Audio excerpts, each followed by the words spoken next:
Hello friends, welcome to my YouTube channel learn with engineer. Friends, आज हम लोग discuss करेंगे decoupled and fast decoupled load flow method. ठीक है, ये क्या है? ये पार्ट 4 है हमारा न्यूटन रेफसन मेथड का पार्ट 4। कंटिन्यूएशन किसका है? पार्ट 3 का कंटिन्यूएशन है। वहाँ पे हमने ये रिलेशन ड्राइव किया हुआ था पार्ट 3 में। तो आपको मैं रिकमेंड करूंगा कि पहले वहाँ से उन लेक्चर्स को देख लीजिए, पार्ट 1, पार्ट 2, पार्ट 3 जो भी है उनको आप देख लेंगे तो ये कंटिन्यूएशन है, तो आपको ये और बेहतर तरीके से समझ में आएगा। तो इन सभी वीडियोस का लिंक मैंने अपने डिस्क्रिप्शन बॉक्स में दे दिया है। तो पार्ट 3 में हमने ये मैट्रिक्स ड्राइव करी थी। ये हमारी क्या थी?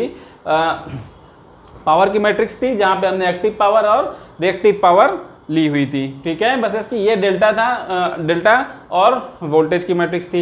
ये क्या थी? H N dash M L dash, ये सारी क्या है? सब मैट्रिसेस हैं। किसकी? जैकोबियन मैट्रिक्स की। ये हमने अपने पार्ट 3 में देख चुके हैं, पिछले लेक्चर में देख चुके हैं। तो अब उसी का कंटिन्यूएशन यहाँ पे है। ठीक, तो अब हम सब ये जानते हैं क्या है? P क्या है? Change in active power. Q क्या है? Change in reactive power. Delta delta change in angle. Delta V change in voltage. ठीक है, डेल्टा क्या है? वोल्टेज का एंगल है। H N dash M L dash, ये सारी चीज़ें हमने देख रखी हैं। अब हम इसमें देखेंगे ये कि अब हमारा यहाँ पे ऑब्जेक्टिव क्या है।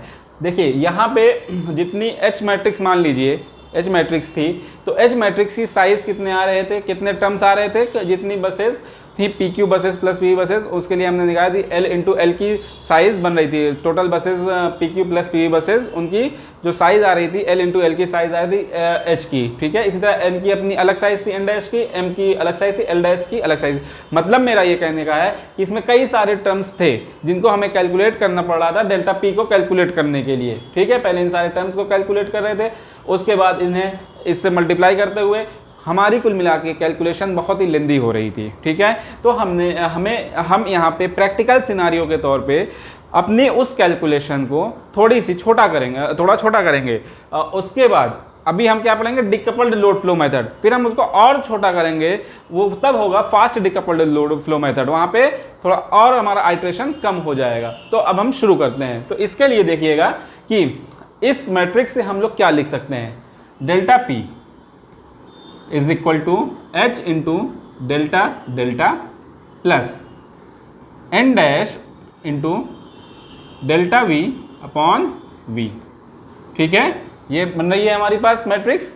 ठीक है, ये मतलब रिलेशन बन रहा है इस मैट्रिक्स से। अब हम ये देखते हैं कि जो हमारी चेंज इन पावर है, अगर हम डेल्टा को चेंज करते हैं, सपोज करिए हम डेल्टा को चेंज करेंगे तब भी हमारी पावर चेंज हो रही है। ठीक है, और अगर वोल्टेज को अगर हम चेंज कर रहे हैं तब भी हमारी पावर चेंज हो रही है। अब हमारा ऑब्जेक्टिव क्या है? हम ये देखेंगे कि इन दोनों में से कौन ज़्यादा इफेक्ट डालेगा इस चेंज इन पावर पे, इस पावर के एक्टिव पावर के चेंज होने पे कौन ज़्यादा इफेक्ट करेगा। मीन्स अब हम इसमें ये देखेंगे, पहले डेल्टा पी जो P है ये किस तरह से चेंज होगा अगर हम डेल्टा को चेंज करेंगे, और किस तरह से चेंज होगा अगर हम V को चेंज करेंगे। तो इसको समझने के लिए पहले हम 2 बस सिस्टम को समझते हैं। जैसे हमने देखा था पीछे, ये हमारी 2 बस सिस्टम है। मान लीजिए ये इसका वोल्टेज होगा Vs eight the angle of delta. ठीक है, ये V eight the angle of 0 degree. ये क्या है? X रिएक्टेंस हो गई, और यहाँ पे पावर P प्लस जे क्यू इस तरह से फ्लो कर रही है। ठीक है, ये हमने देखा हुआ था। अगर हम इस एक्टिव पावर के लिए इक्वेशन लिखते हैं तो कुछ इस तरह आता है, P is equal to V upon X sine delta. Approximate equation हमारा यही आ रहा था। इसी तरह अगर हम Q के लिए लिखते हैं तो क्या होता है? V upon X cos delta minus V square upon x. ठीक है, आप लोगों को याद होगा। तो हमारे पास यही इक्वेशन दोनों मिल रहे थे P और Q के लिए। तो अभी हम पहले क्या देख रहे हैं? P के लिए देख रहे हैं अभी हम। तो इस इक्वेशन को हम डिफ्रेंशिएट करेंगे किसके रिस्पेक्ट में? पहले डेल्टा के रिस्पेक्ट में करेंगे, फिर V के रिस्पेक्ट में करेंगे, वोल्टेज के रिस्पेक्ट में करेंगे। तो क्या आएगा? Del P by del delta. कितना चेंज हो रहा है एक्टिव पावर अगर हम चेंज करें एंगल को, वोल्टेज एंगल को? तो इस इक्वेशन से देखिएगा, अगर del P by del delta निकालेंगे तो क्या आएगा? V upon X cos delta, ये आएगा। अब and del P by del delta is equal to अब हम वोल्टेज के रिस्पेक्ट में करेंगे इसको, डेल V। पहले हमने एंगल के रिस्पेक्ट में किया डिफरेंशिएट, अब वोल्टेज के एंगल में करेंगे, वोल्टेज के रिस्पेक्ट में क्यों कर रहे हैं हम, क्योंकि हम ये देखना चाह रहे हैं किस तरह से, कैसे हमारा एक्टिव पावर चेंज होगी अगर हम वोल्टेज एंगल को चेंज करेंगे, और अगर वोल्टेज मैग्नीट्यूड को चेंज करेंगे तो किस तरह से चेंज होगी। ठीक है, तो इससे क्या होगा, del P by del V क्या आएगा, ये वी एस एक्स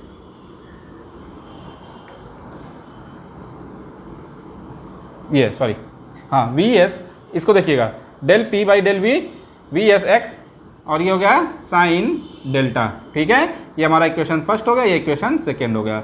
अब हम ये देखते हैं कि प्रैक्टिकली हम लोग क्या करते हैं, पावर सिस्टम जो हमारा ऑपरेट करता है, ट्रांजिएंट स्टेबिलिटी, हमारा स्टेबिलिटी का लेक्चर आएगा, चैप्टर आएगा, उसमें हम ये देखेंगे कि जो डेल्टा होता है इसको स्मॉलर रखा जाता है, जितना स्मॉलर रखते हैं उतना ही अच्छा होता है, किसके लिए, ट्रांजिएंट स्टेबिलिटी कंडीशन के लिए।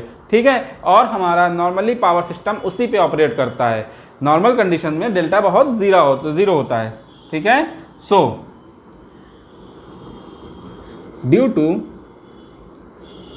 Transient stability delta is very small,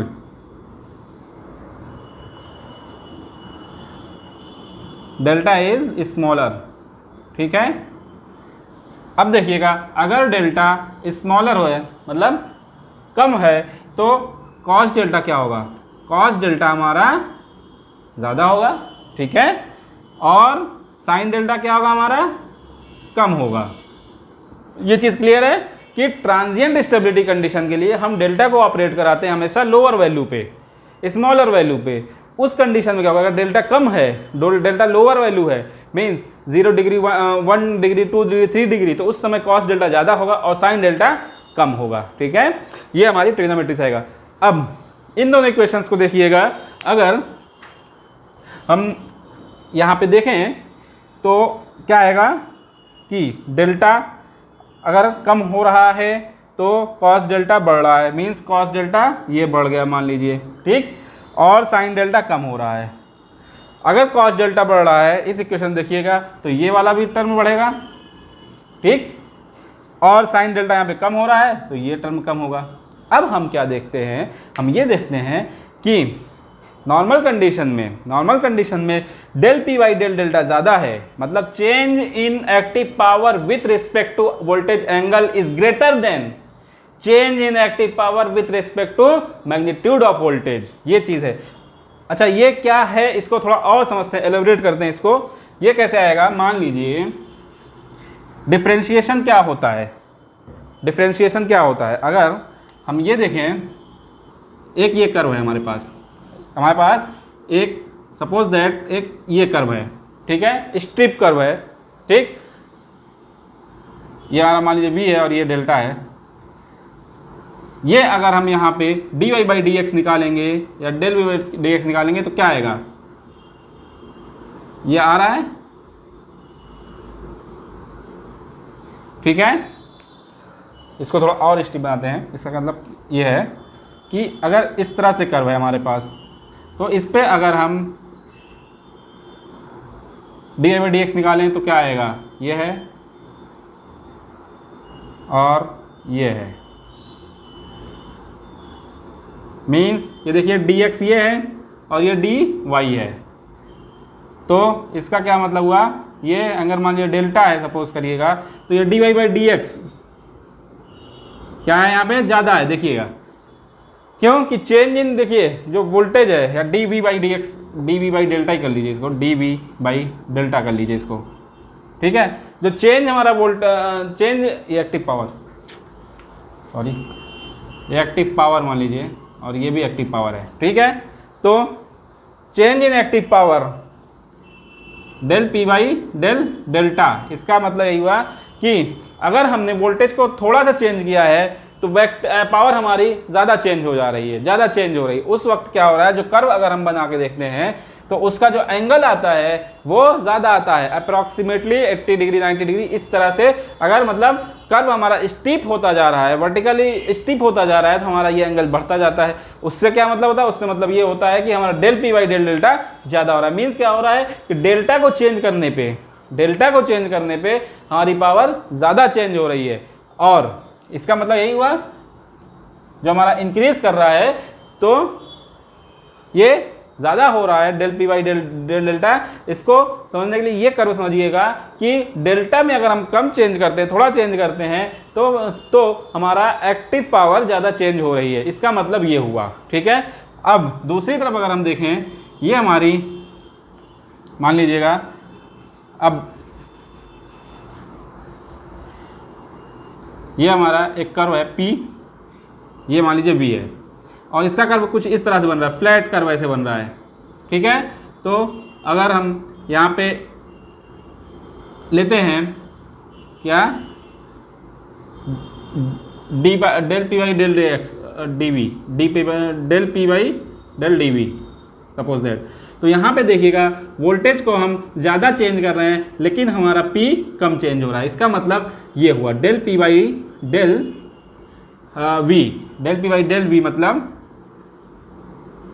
इसका कम होने का मतलब क्या हुआ, इसका कम होने का मतलब ये हुआ, इस तरह से कर्व बनेगा कि अगर हम वोल्टेज को ज़्यादा चेंज कर रहे हैं फिर भी हमारा एक्टिव पावर जो हमारी जो P है वो कम चेंज हो रहा है। मीन्स क्या हुआ इसका कि P किसके लिए ज़्यादा सेंसिटिव है, इसका मतलब अगर डेल पी बाई डेल्टा ज़्यादा है, इसका मतलब क्या हुआ कि डेल्टा को चेंज करने पे हमारा P ज़्यादा बढ़ रहा है। ठीक है, या डेल्टा को इंक्रीज करने हमारा P ज़्यादा इंक्रीज कर रहा है, लेकिन अगर del P by del V lower है, इसका मतलब क्या हुआ कि वोल्टेज को इंक्रीज करने पे P हमारा उतना इंक्रीज नहीं कर रहा है, मतलब लेस सेंसिटिव है। P डेल्टा के रिस्पेक्ट में ज़्यादा सेंसिटिव है और V के रिस्पेक्ट में कम सेंसिटिव है। ये स्टेटमेंट है इसका। ठीक है, del P by del delta, इसका मतलब क्या हुआ, इसका मतलब क्या हुआ, P is more sensitive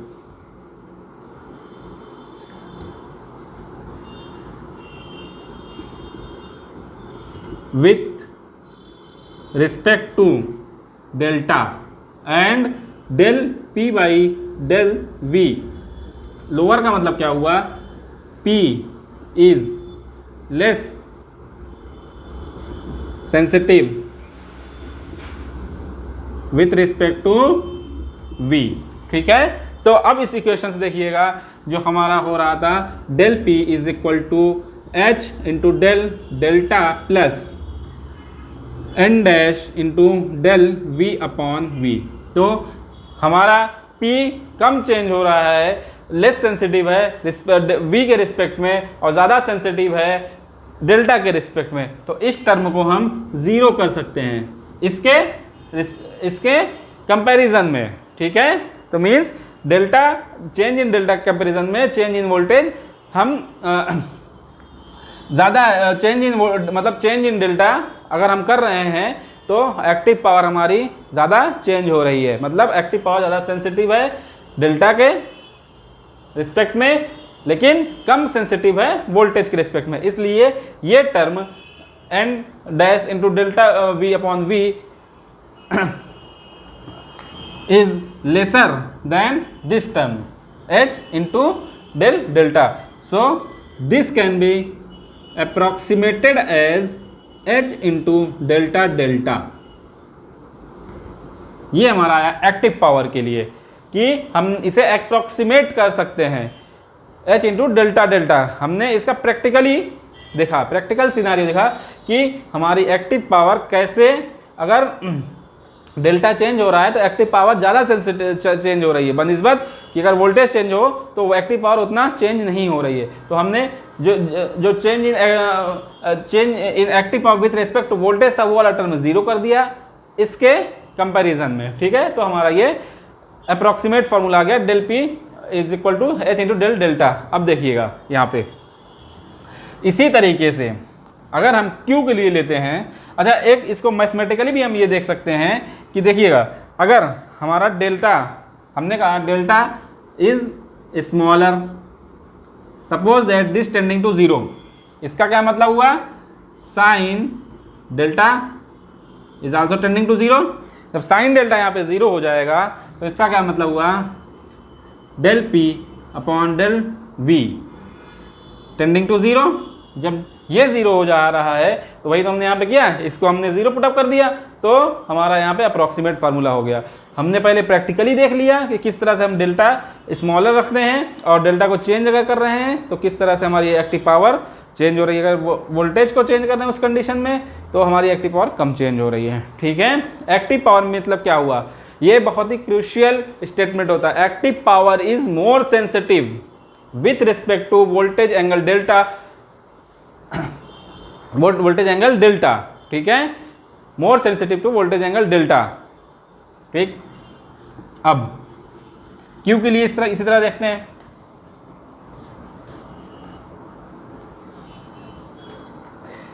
Q के लिए हमारा जो फॉर्मूला बनता है वो बनता है क्यू इज इक्वल टू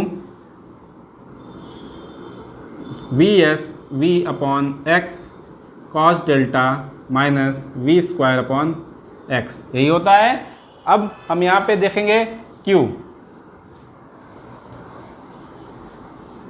यहाँ पे देखिए इस मैट्रिक्स से देखिएगा, delta Q is equal to M into delta delta, ठीक है, plus L dash into change in voltage delta V upon V. ठीक है, यही है।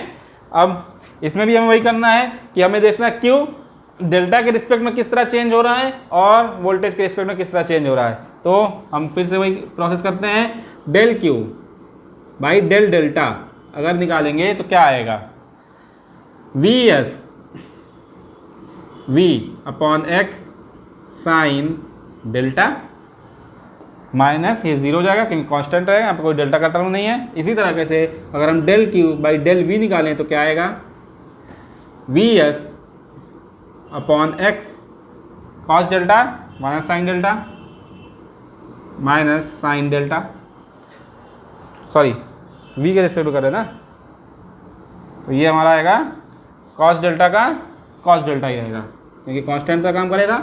हमने वोल्टेज के रिस्पेक्ट में डिफ्रेंशिएट किया है और ये minus two V by X. अब फिर से वही कंडीशन आती है कि delta smaller cos delta higher sine delta lower. ठीक, तो साइन डेल्टा लोअर, ये लोअर, और यहाँ पे कॉस डेल्टा हायर, तो ये हायर।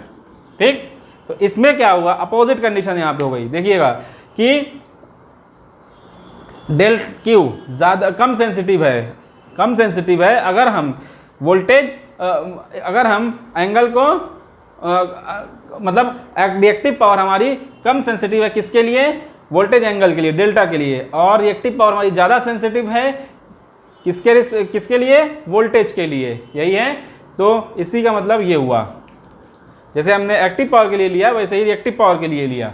ठीक है,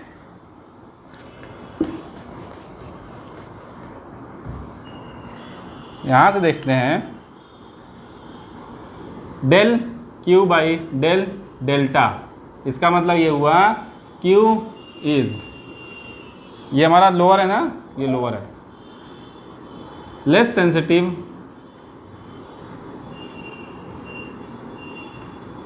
with respect to delta and del Q by del V higher, इसका क्या मतलब हुआ, Q is more sensitive with respect to V। ठीक है, तो अब इस इक्वेशन में जो हमारी यहाँ पे मैट्रिक्स वाली इक्वेशन बनी थी, ऐसे कुछ जो बनी थी, del Q is equal to M into delta delta plus L dash into delta V upon V, ये थी। तो इसमें हमारा क्या हुआ, ये टर्म ज़ीरो हो जाएगा किसके रिस्पेक्ट में, इसके कंपैरिजन में, या किसके कंपैरिजन, इसके कंपैरिजन में। ठीक है, तो ये हमारा टर्म ज़ीरो हो जाएगा। तो हम क्या लिख सकते हैं इसको,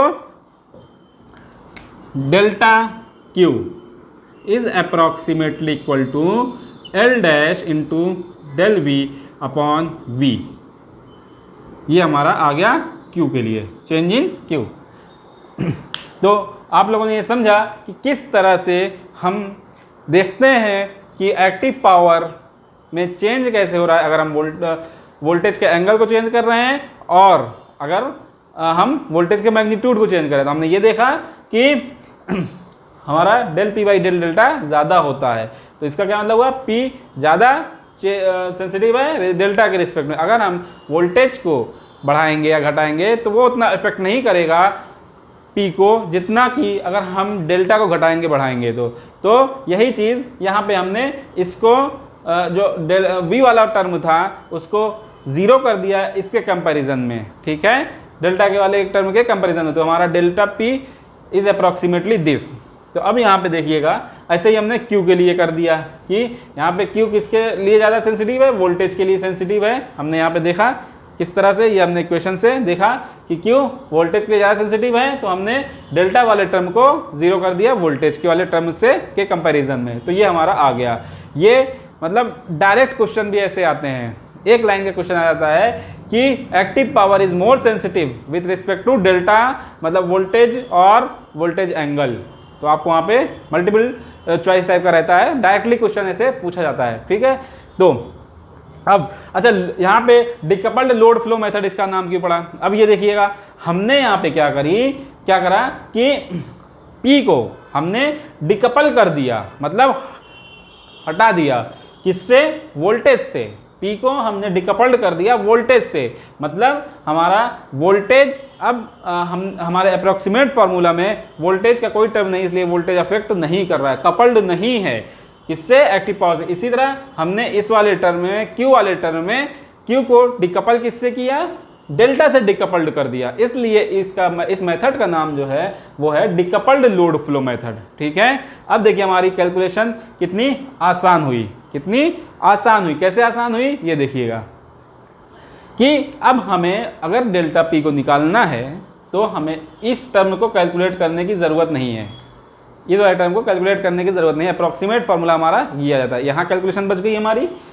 इसी तरीके से अगर डेल्टा क्यू निकालना है तो हमें इस टर्म को, मतलब एम की सारे टर्म्स को, जितने एम मैट्रिक्स थी उसके जितने भी टर्म्स थे उनको निकालने की हमें ज़रूरत नहीं है, और ना ही उनको मल्टीप्लाई करके, मतलब ये कैलकुलेशन हमारी यहाँ पे बच गई। तो ये और न्यूटन रेफसन मेथड से, जो हमारा ओरिजिनल न्यूटन रेफसन मेथड है, उससे थोड़ा और तेज़ हो गई, फास्ट हो गई। अब हम इसको और फास्ट करते हैं, एक अप्रॉक्सीमेशन हम और लेंगे, तब बनता है fast decoupled load flow method. उसको हम देखते हैं क्या है।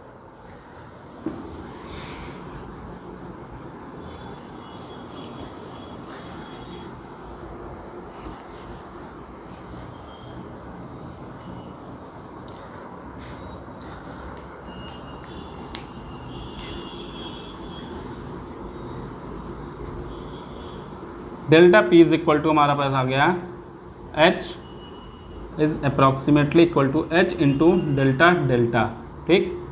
तो और डेल्टा क्यू क्या आ गया हमारे पास, is approximately L dash delta V upon V, ये आ गया, ठीक है। अब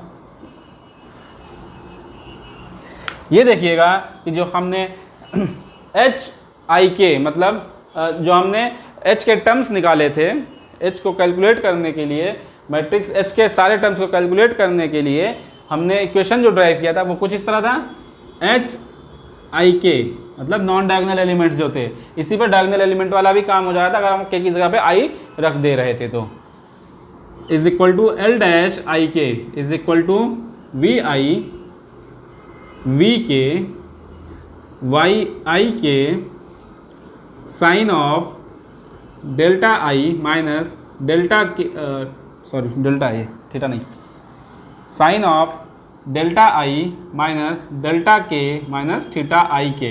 ये था हमारा डेल्टा आई डेल्टा के, क्या था, इन दोनों वोल्टेजेस का एंगल था, थीटा आई के वाई आई के का एंगल था, ठीक है।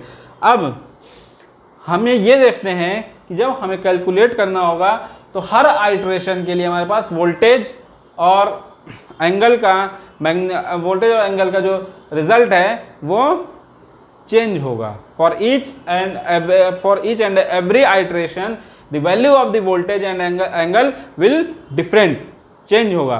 तो हमारा टर्म हमें बार बार कैलकुलेट करते रहना पड़ेगा जब तक कि हमारा सोल्यूशन नहीं आ जाएगा। मतलब ये कहने का है मेरा कि फॉर ईच आइट्रेशन